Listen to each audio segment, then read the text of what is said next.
In a healthy family, the words, please forgive me, should be relatively common to hear. In a healthy, normal family, please forgive me, should be a relatively common phrase to hear. And I want to encourage you all, if it's not your practice, try to make it a normal practice to say, please forgive me, those words. Please forgive me. I did this, please forgive me. Again, it's not like sort of magical incantation or something superstitious about the words, and you say, well, for a long time I've just said I'm sorry. Is that okay? Yeah, it's fine.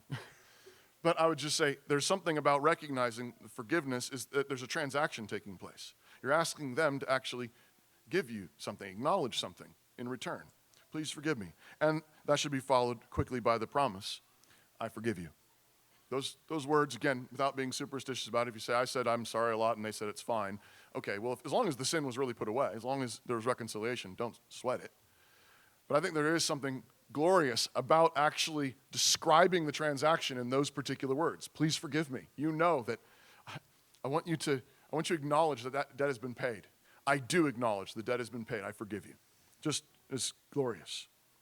And Jesus insists that we must forgive 70 times 7 for the same offense. Matthew 18.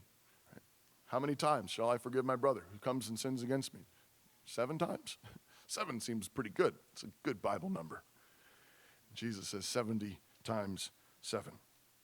How much have you been forgiven? You can't count that high. How much do you have to forgive? How much forgiveness do you have to extend? How much can you forgive? As high as the heavens are above the earth, as far as the east is from the west. How much have you been forgiven? This is part of being compassionate and tender-hearted. Compassionate and tender-hearted. If you are honest with your own heart, you know the way sin and evil creeps in.